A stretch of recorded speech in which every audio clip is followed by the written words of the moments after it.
नमस्कार, द मराठी प्लॅटरमध्ये तुमचं मनापासून स्वागत आहे. आज आपण बनवणार आहोत अगदी सोप्या पद्धतीने गुळाचा स्वादिष्ट, मऊ आणि स्पॉन्जी केक. या केकमध्ये आपण साखरेऐवजी गुळाचा वापर करणार आहोत. त्यामुळे केकला खूप छान नैसर्गिक गोडवा आणि सुंदर रंग येतो. आणि सगळ्यात महत्त्वाचं म्हणजे हा केक घरच्या घरी अगदी सोप्या पद्धतीने बनवता येतो. सगळ्यात आधी एका भांड्यात तेल घेऊया.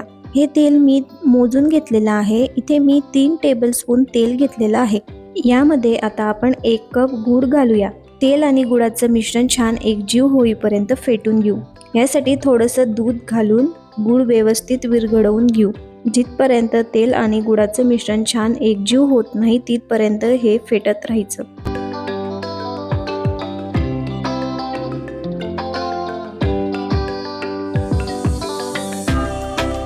आता यामध्ये गव्हाचे पीठ घालूया. इथे मी 1 कप गव्हाचे पीठ घेतले आहे. हे पीठ चाळून घ्यायचे, त्यामुळे केक हलका आणि स्पॉन्जी होण्यास मदत होते. हे पीठ एकदम नाही टाकायचे, थोडे थोडे करून मग गुळाच्या मिश्रणामध्ये घालायचे.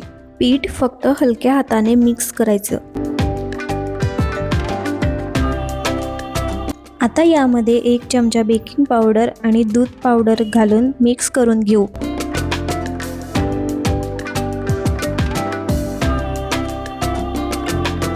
आता यामध्ये थोडासा व्हॅनिला इसेन्स किंवा तुम्हाला जर आवडत असेल तर तुम्ही वेलची पूड सुद्धा घालू शकतात. यामुळे केकला खूप छान सुगंध येतो. आता यामध्ये आपल्याला अर्धा चमचा बेकिंग सोडा घालायचा आहे. सगळं साहित्य आता एकजीव होईपर्यंत हलक्या हाताने मिक्स करून घ्या. केकचं बॅटर ना खूप पातळ ना खूप घट्ट, असं मध्यम कन्सिस्टन्सीच असायला हवं. आता आपलं केकचं बॅटर तयार आहे. आता केक बनवण्यासाठी एक केक टीन घेऊया. त्याला थोडंसं तेल लावून घ्या आणि त्यावर थोडं पीठ भुरभुरून घ्या. यामुळे केक बेक झाल्यावर टीन मधून सहज बाहेर काढता येतो. आता तयार केलेलं बॅटर टीन मध्ये ओतूया. टीन हलकासा टॅप करून बॅटर व्यवस्थित सेट करून घेऊ. वरून बारीक चिरलेले काजू बदाम छान पसरवूया. यामुळे केक दिसायलाही खूप सुंदर दिसतो आणि वरून मस्त क्रंची टेक्स्चर मिळतो. केक बेक करण्यासाठी पातेले मी आधीच प्री हीट करून ठेवलेले आहे.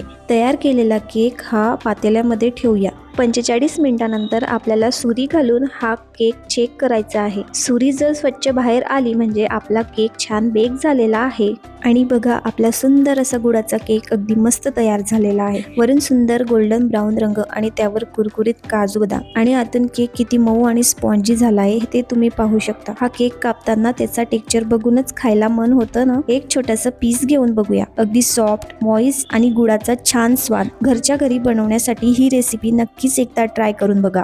तुम्हाला माझी ही गुळाच्या केकची रेसिपी आवडली असेल तर व्हिडिओला एक लाईक नक्की करा आणि द मराठी प्लॅटरला सबस्क्राईब करायला विसरू नका.